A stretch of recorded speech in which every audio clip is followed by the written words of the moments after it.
सारी डिग्रीज की हुई है कि मुझे नाम भी नहीं आते। मैं बस सर से रिक्वेस्ट कर रही हूँ, शुक्रिया कि वो तशरीफ आए और मुझे रिक्वेस्ट करिए और अपनी प्रेजेंटेशन खुद ही अपना तारुफ करा दो, अपना तारुफ कराएं सर।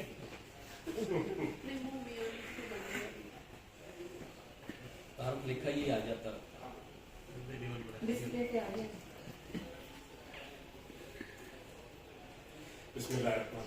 पहले तो बहुत शुक्रिया सब लोगों का जो यहाँ आए। डॉक्टर तारिक अजीज की काविश है कि ये सिलसिला चल रहा है। इससे जब हम स्कूल आते थे तो पिछले बेंचों वालों को उठा के आगे ले आते थे, तो सब शरारती बच्चे आगे आ जाओ।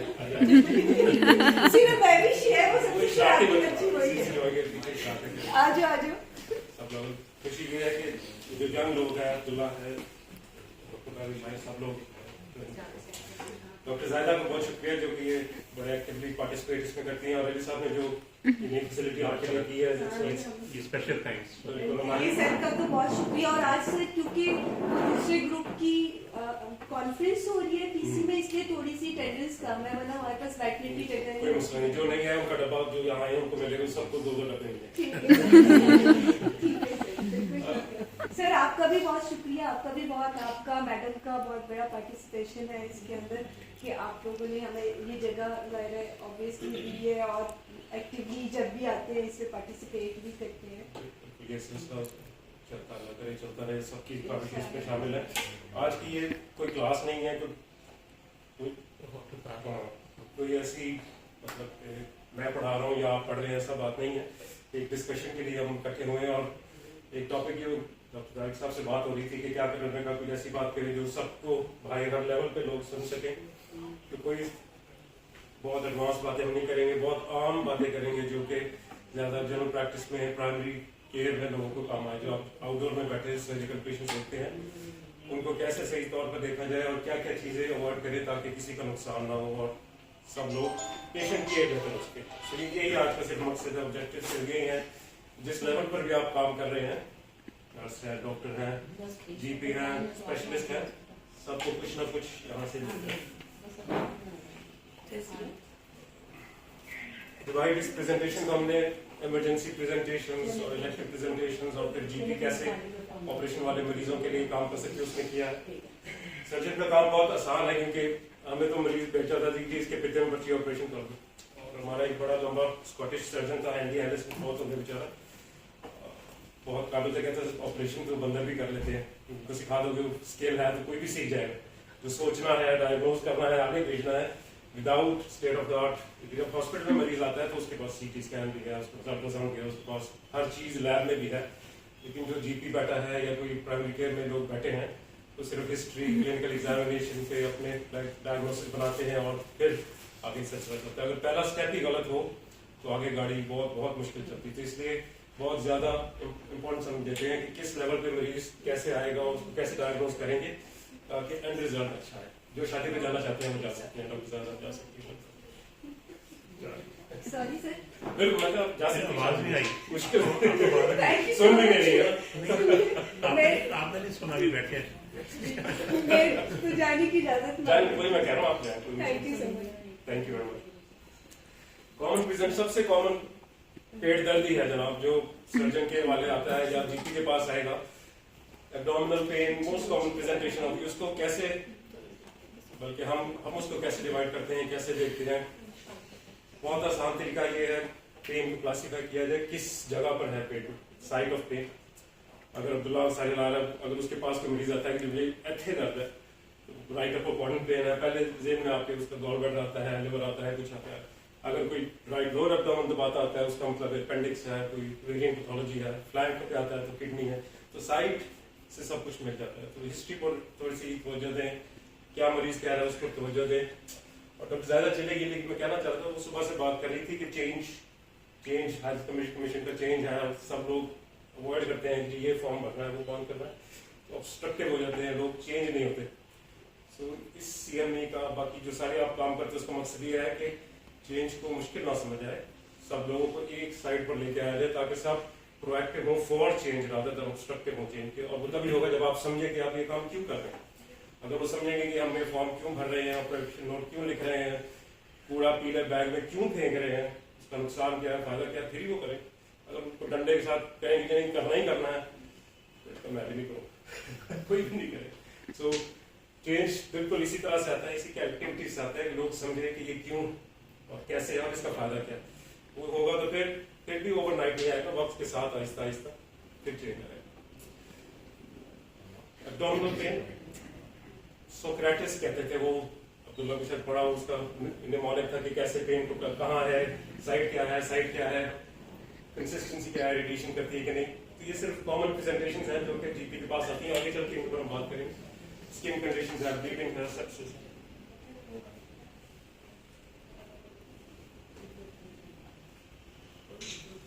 जब हम सर्जिकल चीजों की बात करते हैं तो सिर्फ अपेंडिक्स, गॉल ब्लैडर और बाकी चीजों को नहीं देखना।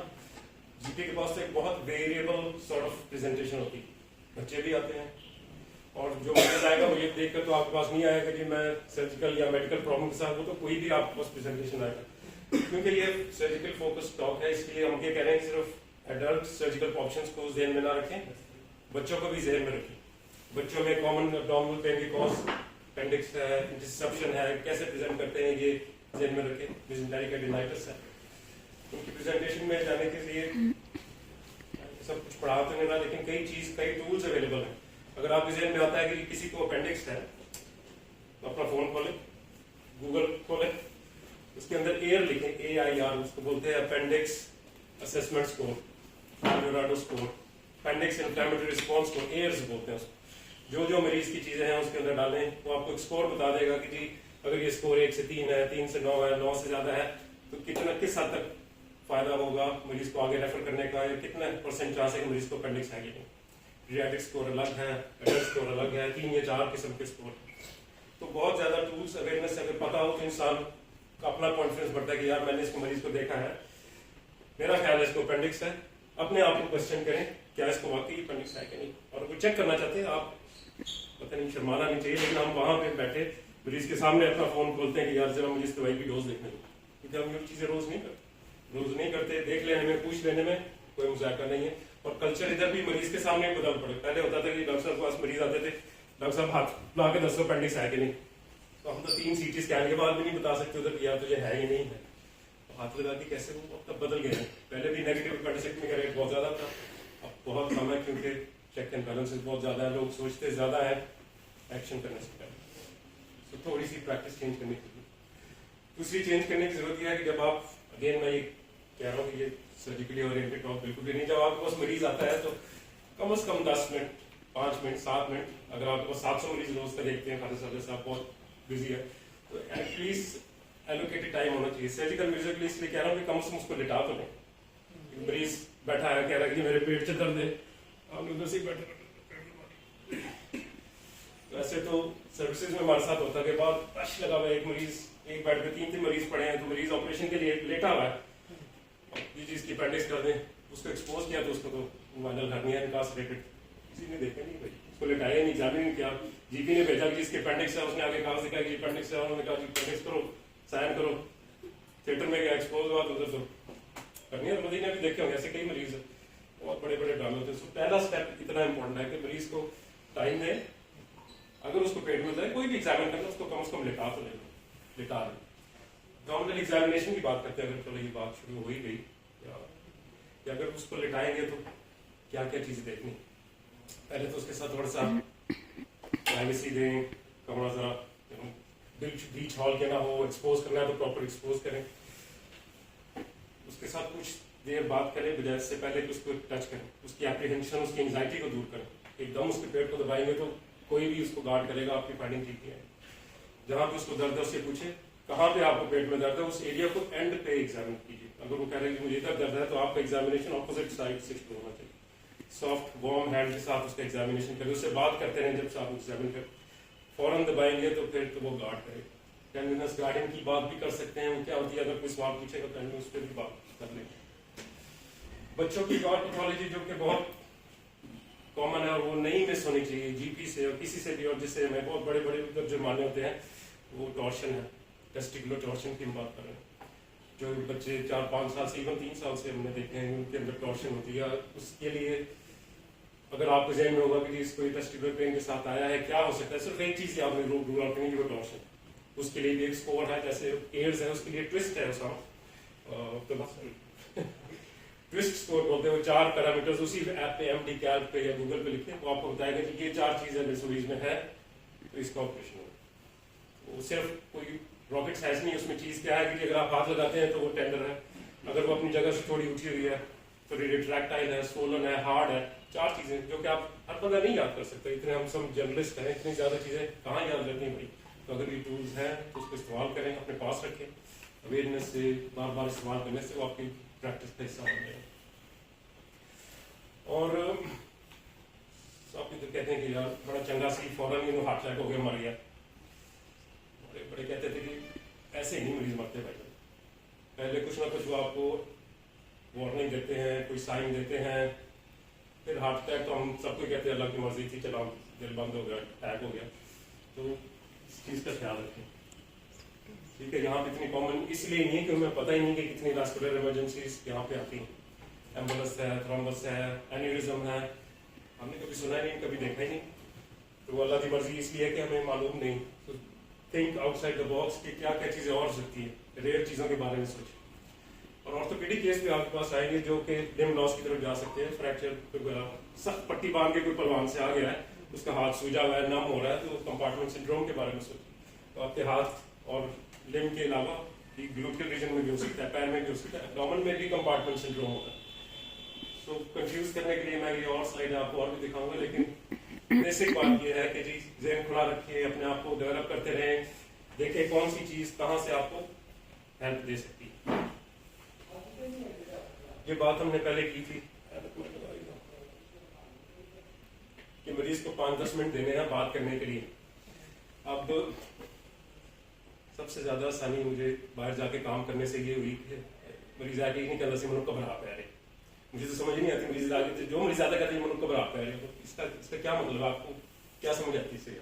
मुझे तो कोई समझ नहीं आती कि मनुष्य घबरा पा रहे, इसका क्या देखूं, उसका दिल देखूं, उसका गुर्दा देखूं, उसका साह देखूं। कम से कम जो हमने किताबों में पढ़ा था वो कम से कम अंग्रेज मरीज ये तो कहते हैं ना कि मुझे ये वही कहते हैं जो किताब में लिखा था। इधर तो समझ ही नहीं आती, घबराहट है, मनु ये हो रहा है, मनु ये हो रहा है, इसको पैल्पिटेशन हो रही है, इरेगुलर। अब ये उनका पर्सपेक्टिव है, इसको पैल्पिटेशन हो रही है, किसी का तो वो बहुत मुश्किल काम है। आपका क्या पर्सपेक्टिव है पता नहीं। तो क्लासिक प्रेजेंटेशन नहीं होती, कहने का मकसद ये है। मरीज जैसे डॉक्टर वाली साहब बताते थे कि मरीज क्या, तो माली आया कहते जी मेरा दिल ऐसे बूटे से बंदा, फिर उस बूटे से बंदा, फिर दिल कहाँ से तुम्हारे बूटे पे बैठा, वो तो उधर का उधर ही है।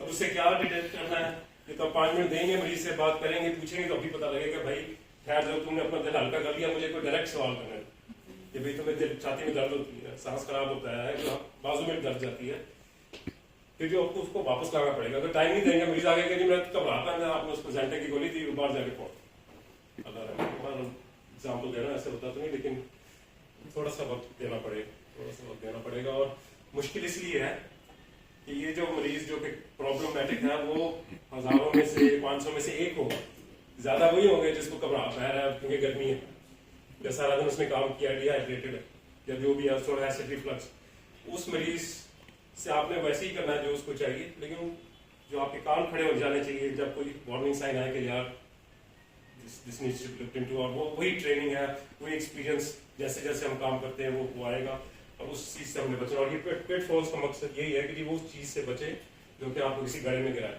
और वो वही है कि रूटीन हो रहा है। तो एक मरीज जिसको आपने बचाना है वो है जो कि आपकी ज्यादा टेंशन मारेगा, और वो अगर अवेयरनेस होगी तो ही पता लगेगा। एक्यूट के कुछ सिम्टम्स इसमें भी सब लोग जानते हैं कि क्या होगा क्या नहीं होगा। कुछ मरीज हैं जो कि आते ही जा रहे हैं, 6 महीने हो गए उनकी पेटी दर्द नहीं जा रही, पखाने लगे थे नहीं ठीक हो रहे, वजन कम हो रहा है, भूख भी नहीं लग रही। ये और किस्म के मरीज है। ये वो मरीज नहीं है कि वो जो बाहर जाके फौत हो जाएंगे। ये फिजियोथेरेपी भी करा के आएंगे कि जी हमारे शायद कमर का ही दर्द था क्योंकि हमने बहुत दर्द की दवाएं खाई, तो लेबोरेटरी में एक्सरे और ECG भी कराएंगे। अब्दुल्ला से भी किसी अच्छे डॉक्टर का नाम पूछेंगे कि यार ये डॉक्टर इमरान को दिखाना सही है कि नहीं, इनकी फीस बढ़ी। लेकिन असल मसला क्या है कि जी रेपिटेटिव सिम्टम्स है, उनको मजीद इन्वेस्टिगेशन की जरूरत है। चेंज इन बाउल हैबिट्स है, थोड़ी सी ब्लीडिंग PR हो रही है, वेट लॉस हो रहा है, क्या इसको कैंसर तो नहीं? ये आप लोगों ने ही सोचना है कि कैसा है। और कोई डांट आता, मुझे याद है यहाँ पे मसूद साहब के मरीज दाखिल होते थे, अम्मा जी आई, उनका अल्लाह बख्शे मसूद साहब, नेक ऑफ फीमर का फ्रैक्चर था, उनको फ्रैक्चर दाखिल कर दिया उन्होंने, नेक्स्ट डे उनका जो ऑपरेशन होगा, उनको ऑपरेशन कल होगा। तो शाम को सिस्टर जो थी वार्ड में लेकर थी, पता नहीं सुन रही थी, उन्होंने कहा कि डॉक्टर साहब मेरी छाती की गिर थी, उसको तो मेटास्टैटिक ब्रेस्ट कैंसर था जो कि हिप में था, वो हिप फ्रैक्चर हुई। वो मरीज हमारे से लड़े कि जी इसको आपने कैसे कह दिया इसको कि हम तो ऑपरेशन कराना है आपके, इसको कैंसर। तो जहाँ से काम चला तो वही था फ्रैक्चर के लिए, लेकिन अगर किसी ने उसको डिटेल से देखा होता, उसको हिस्ट्री होती, फुल एग्जामिन किया होता, स्किप करना पड़ता है इतना, फिर पता लगता है कि कहानी कुछ और, ऑपरेशन तो उसका होना था लेकिन अब उसका प्रोग्नोसिस कुछ और है, ट्रीटमेंट कुछ और है, सिर्फ एक क्लिनिकल एग्जामिनेशन। आइडियल ट्रीटमेंट क्या था ये तो आप देखिए। एक अच्छी स्किल जो कि डीपी को आनी चाहिए वो DRE है, मैं फुल लफ्जों में नहीं कहता क्योंकि काफी लोग बैठे हैं, डिजिटल रेक्टल एग्जामिनेशन से बनता है।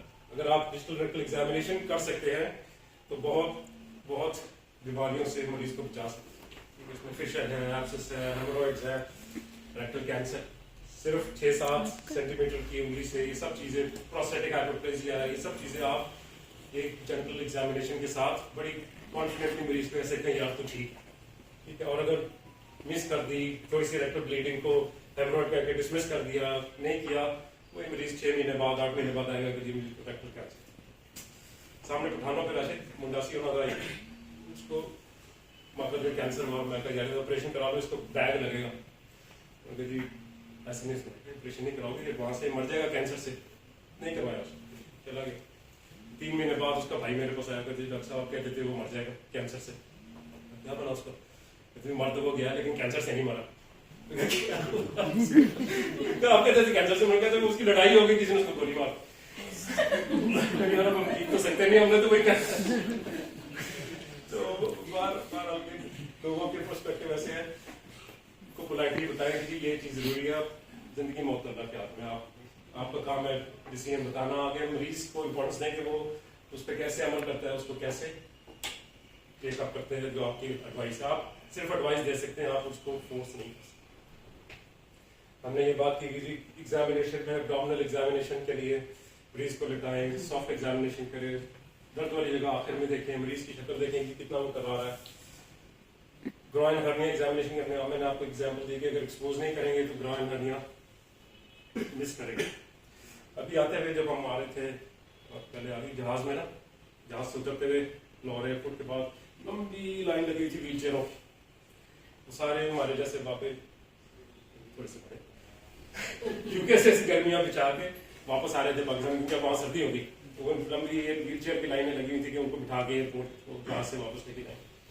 तो मकसद ये है कि पॉपुलेशन अब बढ़ती जा रही है, उनकी उम्र ज़्यादा सर्वाइव करें, जब वो ज़्यादा सर्वाइव करेंगे उनका वेट लॉस और वो बीमारियां जो पहले हम यहाँ नहीं देखते थे, फेमरल हर्निया यहाँ भी आपको मिलेगा, फेमरल हर्निया की इनकार्सरेशन, स्ट्रैंगुलेशन, इंग्वाइनल से बहुत ज़्यादा, हर मरीज इसका फेमरल हर्निया उसका ऑपरेशन की जरूरत है, नहीं तो वो स्ट्रैंगुलेट होते ही होते। जैसे कि आपने देखे जितने जब बुजुर्ग होते जाएंगे उनके वजन कम होते जाएंगे, स्टेचर कम होता हो जाएगा, मसल मास कम होगा, जो जो नेचुरल हर्नियल ऑरिफिस है खुलते जाएंगे, और फेमरल सबसे कॉमन इसीलिए दोनों में है क्योंकि वो जिंदा ज़्यादा रहते हैं और वहाँ से हर्निया होता है। तो ग्रॉइन एग्जामिनेशन जरूर कीजिए।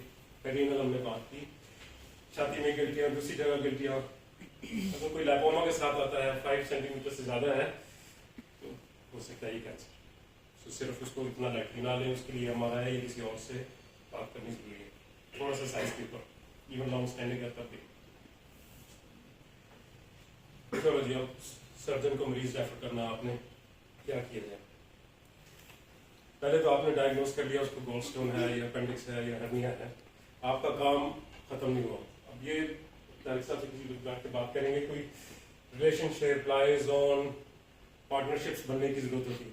आपने मरीज देखा, आपने कहा जी आपको मैं सर्जन को रेफर करूंगा, आपका काम अब खत्म हुआ, अब शुरू हुआ कि आपने उस मरीज को सर्जरी के लिए कैसे तैयार करना है। उसे कहना भाई सिगरेट छੱਡ दे, अपना वजन कम कर लो, अपने ब्लड प्रेशर की दवाइयाँ वक्त पे खाओ, शुगर है तो शुगर को कंट्रोल करो, ये काम वहीं से शुरू होगा। ऑपरेशन तो बाद की बात, ऑपरेशन तो बहुत आगे होना है, कैसे होना है। अब्दुल्ला ने ही उसको दवाई लिख के देंगे कि यार फिलहाल ये दर्द की दवाई खाओ, अपनी सिगरेट छोड़ो, जस्ट फिजियोथेरेपी करो, शुगर कंट्रोल करो, फिर आपका ऑपरेशन होगा। इलेक्टिव सर्जरी की बात करें तो आपका काम तो ऑप्टिमाइजेशन ऑफ कोमोबिलिटीज वहां से शुरू हो जाए, नहीं तो आउटकम पूरा। न्यूट्रिशनल असेसमेंट सिर्फ कमजोर लोग ही नहीं बैठ जाए। बहुत ज्यादा आजकल ओबेसिटी का जोर है ना, तो दोनों तरफ से मसाइल हैं। 20 लोगों की कॉम्प्लिकेशंस बहुत ज्यादा है, आगे आ जाए मैडम। और जो मेल नरिश्ड है उनकी भी कॉम्प्लिकेशंस बहुत ज्यादा है। तो ये भी अपने जहन में रखना है कि जी क्या BMI है। BMI एक टूल है जिसमें आपको वजन और हाइट के मुताबिक मरीज को क्लासिफाई कर सकते हैं कि कितनी क्या उसका आइडियल वेट है। ये इसके ऊपर थोड़ा सा जहन दें। हाई रिस्क पेशेंट देखें, अगर कई मरीज आजकल दिल के मरीज हैं, ब्लड थिनर्स ले रहे हैं, उनको ऑपरेशन के लिए कैसे तैयार करना है। कोई वारफरिन ले रहा है, कोई पिक्साबैन ले रहा है, कितनी आजकल तो पता नहीं इतनी ज्यादा दवाइयाँ हैं, उसको कैसे मैनेज करना है, कब खत्म करना है अपने सर्जन से, GP से। उनका कोऑर्डिनेशन पेशेंट के साथ नहीं होगा, सर्जरी डिले होगी, risk of complication, bleeding, heart attack, stroke बहुत ज्यादा है अगर ऐसे बात करें। अगर मरीज को आपने कह दिया कि जी केला खाने से रेशा होगा, फिर तो हलाल चीजें आराम कर दी आपने। तो मिक्स देखें जी क्या है, आपकी लेवल पर ही वो चीजें और जो वहम लोगों के हैं वो दूर होंगे। इससे मुकम्मल लोग कहते हैं ऑपरेशन ना कराओ, क्यों ना कराओ, ऑपरेशन के फायदे क्या है, नुकसान क्या है, ये सब कॉन्वर्सेशन करवा के ही फिर मरीज कन्विंस होगा, फिर ही ऑपरेशन कराएगा। ये काम तो बहुत जल्दी, बहुत पहले ही शुरू हो जाता है GP लेवल। एडवाइस, गाइडेंस, ये सब चीजें। सोशल एस्पेक्ट्स, अब अगर हम में से किसी का ऑपरेशन हो, उसकी दिहाड़ी तो गई, तो क्या तरीका है जिसकी वजह से उसका टाइम ऑफ वर्क कम से कम किया जाए, बैक टू प्रोडक्टिविटी मरीजों को लाया जाए कि जी उसका ऑपरेशन जल्द से जल्द हो, वक्त पर हो, कोई कॉम्प्लिकेशन ना हो। 2-3 हफ्ते के अंदर अब हमें मुसीबत पड़ेगी ना, अजीम में ऑपरेशन हो गया, हम थले किन्हें काम करना, अजीम को फौरन कैसे वापस लाया जाए। अगर उसका वजन कम होता, सिगरेट ना पीता, ठीक होता तो जल्दी आ जाता। लेकिन अब ये चीजें भी देखने वाली है, क्या उसके घर पे कोई इसका ध्यान रखने वाला है कि नहीं, ये भी चीजें, ये सब सोशल एस्पेक्ट्स पे यहाँ पता नहीं इतनी है कि नहीं, बस शुरू हो जाएंगी कि ये अकेले जो लोग रह रहे हैं उनका ऑपरेशन होगा तो वो घर जाकर क्या करेंगे। ये सब चीजें सोचने वाली है। तो उसकी हेल्प कैसे GP कर सकते हैं। अगर उस मोहल्ले में ही वो बैठे रहते हैं तो वो हाउस विजिट से अरेंज कर सकते हैं, उसको अपने कॉन्फिडेंस में ले सकते हैं, अपना कोई डिस्पेंसर भेज सकते हैं, कुछ ना कुछ किया जा सकता है। उनके घर वालों को कहीं से बुलाया जा सकता है कि ये अब जरूरी है कि इनके साथ कुछ रहे, एक बंदा रहे, एक दो दिन। तो ये चीजें उस लेवल पर अगर कहेंगे नहीं, मरीज को वेट नहीं करेंगे तो ऑपरेशन करके रख दिया, अब जाने की जगह ही नहीं, काम नहीं कर गया। सोचने वाली चीज। ऑपरेशन हो गया, मरीज घर चला गया, सर्जन साहब तो बहुत मसरूफ है, वो बरतानिया वापस चले गए। अब वो पेट दर्द के साथ वापस आ गया मरीज आपके पास, डॉक्टर साहब ऑपरेशन तो उन्होंने कर दिया, आप तो मिल ही नहीं रहे। अब आपने देखना है मरीज आपके पास क्या है। पोस्ट ऑपरेटिव कॉम्प्लिकेशंस की अवेयरनेस बहुत जरूरी है। आम दर्द के पेन किलर्स के अलावा अगर प्रोग्रेसिवली सिम्टम्स बढ़ते जा रहे हैं, पेन सेटल नहीं हो रही, तो ये काम खड़े होने चाहिए कि जी कुछ ना कुछ एट फॉल्ट है। और उसको इन्वेस्टिगेट करना कैसे है, जो प्राइमरी सर्जरी थी उसके ऊपर डिपेंड करता है। हर्निया का ऑपरेशन था, गॉल ब्लैडर का ऑपरेशन था, कोई ऑर्थोपेडिक सर्जरी थी, यूरोलॉजी से, उसके ऊपर थोड़ी सी अवेयरनेस चाहिए कि जो ऑपरेशन हुआ। मुझे याद है शुरू में TURP which is transurethral prostate resection थी, पहला ऑपरेशन इधर पर 80s या 90s में किसी ने किया, तो सब लोग आके देख रहे थे कि आपके ऑपरेशन का चीरा कहाँ है। दूध का ऑपरेशन हो गया लेकिन चीरा तो कोई है ही नहीं, ऐसे हो सकता है। तो अगर आपको पता ही नहीं होगा, आजकल इतनी ज्यादा एडवांस चीजें हो रही है, एंडोवास्कुलर हो रही है, लैप्रोस्कोपिक हो रही है, रोबोटिक हो रही है, कहाँ से किसे कैसे होती हैं, उसकी कॉम्प्लिकेशन क्या होगी, फिर आप जरा मुश्किल होगी। सो अप टू डेट रहना थोड़ा मुश्किल हो जाता है। तो कोशिश करें एट ब्रेस्ट पे कि क्या है, और इसलिए वो लाइजन जरूरी है कि जो ऑपरेशन किया हुआ है उसका ऑपरेशन नोट होना बड़ी जरूरी है। इसलिए ऑपरेशन नोट जो अब्दुल्ला से कहते हैं यार लिखवा लो, साइन करवा लो, तो मरीज जाए तो उसके ऊपर अगर डॉक्टर नहीं भी मौजूद तो उसका कोई लेटर, कोई डिस्चार्ज समरी पर लिखा होगा कि ये ऑपरेशन हुआ है, इसकी एहतियात करनी है, ये कॉम्प्लिकेशन हो सकती है, वही तो ये इसका ख्याल कर। ये चीजें घूम के आपसे पूछ लेते हैं कि क्या मसाइल आपको आते हैं कि मरीज मून की प्रॉब्लम्स के साथ ही होंगे आपके साथ ऑपरेशन के बाद, रेडनेस हो गई, इन्फेक्शन हो गया, स्टिच खुलवाने आ गए, या पेन इन हो गया, ये सब चीजें आप रोज देखते हैं। तो पोस्ट प्री ऑपरेटिव पहले और पोस्ट ऑपरेटिव केयर सब लोग आप लोग ही कर रहे हैं, सर्जन साहब तो फीस लेके भागे। कम्युनिकेशन की बात हमने कर ली, plan post of GP form, ये भी बात आपसे अपनी कि अगर आपने भेजा किसी को मरीज ऑपरेशन के लिए, आपने उसको पूरा के लिए इसको शुगर है, मैंने इसकी ये दवाई दी, इसको मैंने ये ब्लड थिनर कम कर दिया, इसका ये प्रॉब्लम है, इसका ये ऑपरेशन, तो सर्जन का भी यही फर्ज है कि वो वापस आपको लिख कर भेजेगी कि भाई इनका ऑपरेशन हो गया है, ये इसमें पीजीपी थी या नहीं थी, इसको पोस्ट ऑफ फॉलोअप में ये चीज़ की जरूरत है। तो आपके जिम्मे लगा दे कि ये खास चीज़ें आपने देखनी है, उसको करेगा कोई नहीं जब तक कोई बात नहीं करेगा। आपके कोई दोस्त है जिनको आप भेजते हैं, उनसे कहेंगे यार मैं आपको ये मरीज भेज रहा हूँ, मुझे उसकी डिटेल रिपोर्ट वापस भेजो। तो थोड़ा सा काम करने से ही होता है और आदत बनाने की बात है, अपने लाइक माइंडेड लोग इकट्ठे करने की बात है। जैसे मैंने कहा कि ये ज़्यादा सर्जरी की प्रेजेंटेशन है, ये थोड़ा चेंज लाने की प्रेजेंटेशन, कैसे हम अपनी प्रैक्टिस को चेंज करें, चीज़ें बेहतर हो जाए। Education, awareness, minimise impact. आखिरी स्लाइड, इसके बाद खाना। Consultation सब प्रोएक्टिव मरीजों को करने के लिए कि जी आप कैसे, जरूरी नहीं कि आपको कोई मुसीबत पड़े तभी आपने डॉक्टर के पास जाना है। ठीक है, अपना जनरल को चेकअप करा है, कोई डिजीज स्क्रीनिंग करें, ब्लड प्रेशर चेक करा लें, शुगर चेक करा लें, फैमिली हिस्ट्री किया, फैमिली हिस्ट्री कैंसर किया तो किसी से पूछा जी कि मुझे कौन सा टेस्ट कराना चाहिए या नहीं कराना चाहिए, जरूर कराना चाहिए। किसी के फैमिली में ब्रेस्ट कैंसर चलता है, कोलन कैंसर चलता है, उनको जरूर चेकअप करना चाहिए, अपने जीपी से पूछना चाहिए क्या करना है क्या नहीं करना। लाइफस्टाइल भी उसी ज़िम्मे में आता है, सिगरेट पीनी है नहीं पीनी सबको पता है, पर नहीं पी, एज्यूम करने की बात। पूरे मुल्क में कोई आपके मुल्क का डॉक्टर मरीज होगा, सीवियर क्रोन्स के साथ मर सकता आपको था, तो मैंने देखा उसकी बेड साइड के ऊपर हर किस्म का क्रिस्प, हर किस्म की ग्लूकोजाइड, हर किस्म की बोतल की वो पड़ी। ये कर रहे तुम्हारे तभी तो पेट दर्द नहीं ठीक हो रही, तो ये खा रहा है, मैं तो सारी उम्र यही खाई है, तो तुम्हें नहीं पता कि ये चीज़ तुम्हारे लिए नुकसान दे, नहीं तो बोलते तुम अंग्रेजी तो एज्यूम ना करें कि मरीजों को पता होगा, जब तक हम उनको बताएंगे नहीं, मिथ बस्टिंग नहीं करेंगे, उनको बार बार बतानी पड़ती है, हो सकता है ना पता, और वो सीरियसली उसको नहीं पता, कहते हैं हमारे घर में थी ये चीज़ खाई जाए। तो अगर जलेबियाँ सुबह शाम कोई खा रहा है, कह रहे जी शुगर हो रही है, तो फिर बताना पड़ेगा कि डाइट जलेबी ले।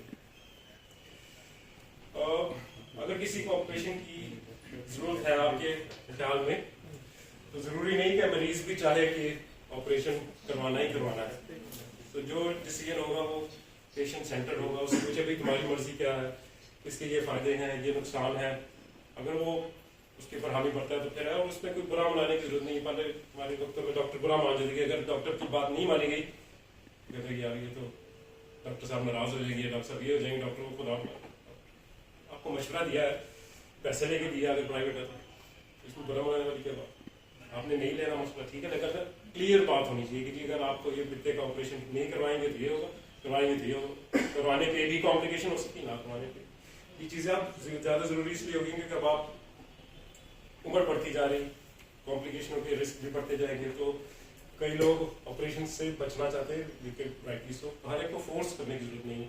अगर आप उनको बताएं कि ये ऑपरेशन का ये रिस्क है ये नहीं है, और जो वो डिसीजन देते हैं उसके अराउंड वर्क करने की जरूरत है कि कौन सी दवाई से आपकी दर्द ठीक रह सकती है, अगर ये हो जाए तो जल्दी मशवरा कर लें, हो सकता है कॉम्प्लिकेशन हम उसको ट्रीट कर लेंगे। तो ऑपरेशन के अलावा भी कई रास्ते हैं जिसकी वजह से किया जा सकता है। अगर आप हमारी वेबसाइट पे जाएं, अगर किसी सबके पास फोन है उसको पता है हमारी वेबसाइट का, चलिए मैं दिखाता हूँ, मैं खोले फोन सब अपने www. इधर लिखी होगी alihospital.ek, उसके ऊपर